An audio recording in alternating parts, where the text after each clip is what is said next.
নরেন্দ্র মোদীর সবল নেতৃত্বে শক্তিশালী হয়েছে ভারত। প্রতিবেশীরা ভারতকে সমীহ করে। সন্ত্রাসের বিরুদ্ধে জিরো টলারেন্স নীতি নিয়েছে ভারত। অপারেশন সিঁদুর ও মহাদেব তারই প্রমাণ। নিউজ 18 নেটওয়ার্কের এডিটর ইন চিফ রাহুল जोशीর সাক্ষাৎকারে প্রধানমন্ত্রীর ভূয়সী প্রশংসা अमित शाहेर। अमित जी, आपको नेटवर्क 18 को ये इंटरव्यू देने का बहुत बहुत धन्यवाद। मैंने तो वैसे आपको पहले बहुत बार इंटरव्यू किया है, मगर ये इंटरव्यू थोड़ा अलग है। हमारे प्रधानमंत्री, लोकप्रिय प्रधानमंत्री का 75वां जन्मदिन था 2 दिन पहले।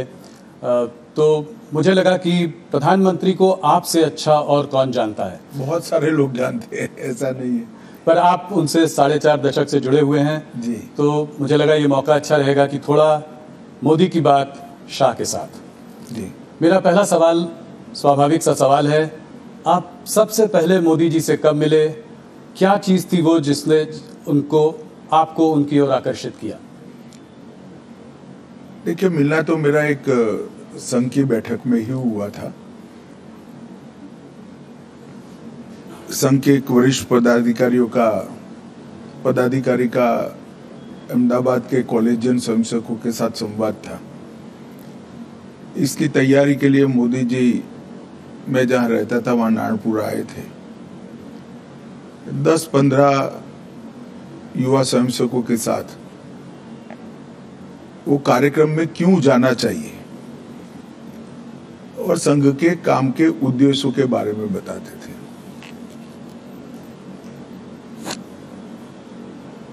एक बिल्कुल अलग प्रकार से संघ के काम को मैंने उनसे सुना और कार्यक्रम में किस उद्देश्य से जाना चाहिए इसके बारे में भी युवाओं के लिए एक सटीक टिप्स भी थी और एक प्रकार से लंबे समय के लिए मार्गदर्शन भी था। इतने छोटे से एक महानगर के 1200 युवाओं के कार्यक्रम के लिए इतना बारीक प्लानिंग करना ये बहुत बड़ी बात होती है। मैंने भी नीचे के स्तर पर काफी काम किया है और वो ही बताता था, उस वक्त भी बताता था कि नरेंद्र भाई जो करते हैं वो मन से करते हैं और जो करते हैं वो अल्टीमेट उद्देश्य के साथ जुड़ा हुआ होता है और इसी के कारण बड़े बड़े परिणाम मिलते हैं। कमोबेश मेरे क्षेत्र के ही युवा थे, बहुत सारे युवा प्रभावित भी हुए थे, कार्यक्रम में भी गए थे और उसमें से काफी लोग अलग अलग क्षेत्र में, कोई संघ में ही काम में आगे बढ़ा, कोई विद्यार्थी परिषद में बढ़ा, कुछ लोग भाजपा में बढ़े, अलग अलग काम में काफी आगे भी बढ़े। तो लोक संपर्क और लोक संग्रह, लोगों का संपर्क करना, लोगों को काम के साथ जोड़ना और संपर्क और संग्रह के माध्यम से अल्टीमेट गोल अचीव करना, जो लक्ष्य है उसकी प्राप्ति के लिए रास्ता बनाना, ये उस वक्त हम सब युवाओं के मन पर बहुत गहरी असर छोड़ गया और आगे चलकर इसके कई सारे उदाहरण उनके जीवन से इसी प्रकार के मिलते रहे, जिन्होंने आज दुनिया के सामने जो नरेंद्र मोदी जी है उसको बनाया। आपने प्लानिंग की बात करी तो 1995 तक भारतीय जनता पार्टी गुजरात में अपनी पूर्ण बहुमत के साथ कभी सरकार नहीं बनाई थी।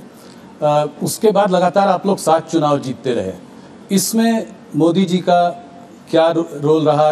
इसमें प्लानिंग और उसको आप किस तरीके से देखते? भारतीय जनता पार्टी गुजरात में तीसरे नंबर पर थी। कांग्रेस, संस्था कांग्रेस से बनी जनता पार्टी और फिर भारतीय जनता पार्टी, और तीसरे नंबर पर भी हम 11 एमएलए के साथ थे।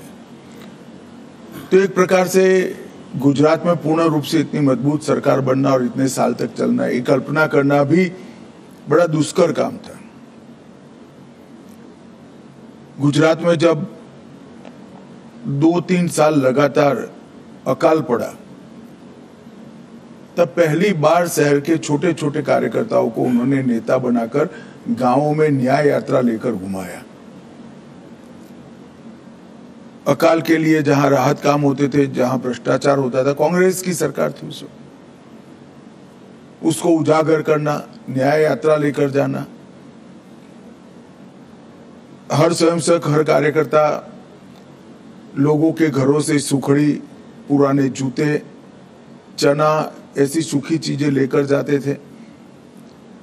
जो अकाल के राहत काम में काम करते थे वो मजदूरों को पुराने जूते देते थे, चना, सुखड़ी देते थे। एक प्रकार से उसी को मुद्दा बनाकर हमारे काम का विस्तार कैसे हो सकता है, लोगों का विश्वास पार्टी के प्रति, काम के प्रति बढ़े और पार्टी के कार्यकर्ता के मन में जो सुषुप्त संवेदना पड़ी है लोगों के प्रति, उसको जागरूक कर कर एक राजनीतिक उद्देश्य से आया हुआ कार्यकर्ता लोगों के प्रति संवेदनशील बनकर अपने जीवन को, उद्देश्य को बदल दे। ये दोनों काम वो न्याय यात्रा के माध्यम से हुए। दूसरा, मुझे पूरा देश का मैं दावे के साथ नहीं कह सकता हूं, मगर बाद में मैं अध्यक्ष के नाते पूरे देश का दौरा भी करा, तो कई प्रांतों में पुराने कामों की मेरी चर्चा हुई है। मैं इतना कह सकता हूं, कमोबेश किसी भी प्रांत में बूथ समिति को इंस्टीट्यूशनलाइज करने का काम नरेंद्र मोदी जी ने जब संगठन मंत्री थे तब किया था।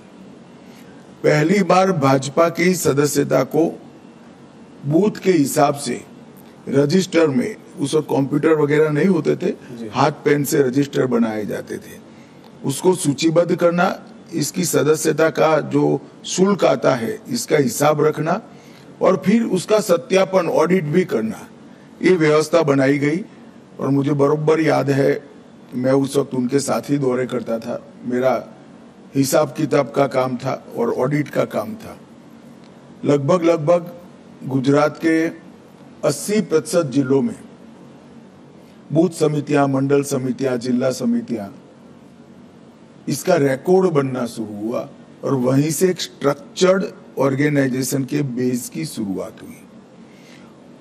वो रजिस्टर के आधार पर कौन पार्टी छोड़ गया, कौन कितने लंबे समय तक काम किया, छोड़ गया तो क्यों छोड़ गया, ये सारी चीजों की समीक्षा भी होती थी, मीमांसा भी होती थी। और उसके कारण गुजरात में हम सब जो युवा उस वक्त नए आए थे, वो सभी को संगठन का काम करने का स्ट्रक्चर, तरीका क्या हो सकता है, एक भी भाषण के बगैर जो इस काम से जुड़े थे वो सब लोग समझ गए। तो आंदोलनों से पार्टी को खड़ा करना और आंदोलनों से बढ़े हुए जनाधार को पार्टी के स्ट्रक्चर के ढांचे में ढाल देना, ये दोनों काम नरेंद्र मोदी जी जब संगठन का काम करते थे तब हुए और इसके कारण गुजरात प्रदेश भाजपा की एक मजबूत नींव पड़ गई।